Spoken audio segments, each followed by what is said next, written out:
સુરતના હજીરામાં રોરો ફેરીમાં નશાકારક પ્રતિબંધિત વસ્તુઓ અને વિદેશી દારૂની હેરફેર કરનારાની હવે ખેર નથી. પણ હવે રોરો ફેરીમાં કોઈ પણ નશાકારક વસ્તુની હેરફેર કરશો તો એની આવી બની સમજો, કેમ કે સુરતની હજીરા પોલીસની છે બાજ નજર.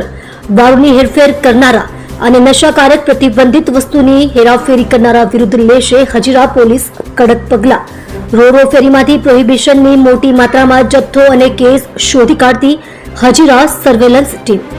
સુરતની હજીરા પોલીસ સ્ટેશનના સર્વેલન્સ સ્ટાફના હેડ કોન્સ્ટેબલ હિમાંશુભાઈ બાવકુભાઈ તથા હેડ કોન્સ્ટેબલ ચેતનસિંહ વેલુભાઈ દ્વારા રોરો ફેરીમાં વિદેશી દારૂની હેરાફેરી કરનારા બટુકભાઈ નાનજીભાઈ સાંખટ, ઉંમર વર્ષ 37, ધંધો નોકરી, રહે 53, મહાદેવપરા ગામ, શિવ મંદિરની બાજુમાં, તાલુકો તળાજા, જિલ્લો ભાવનગરને વિદેશી દારૂની 750 mlની 155 બોટલ, જેની કિંમત 1,30,771 રૂપિયા સાથે વાહનો અને અન્ય ચીજવસ્તુઓ સાથે 4,36,771 રૂપિયાનો કુલ મુદ્દામાલ કબજે કરી સારી અને ખૂબ જ પ્રશંસનીય કામગીરી હજીરા પોલીસ દ્વારા કરેલ છે.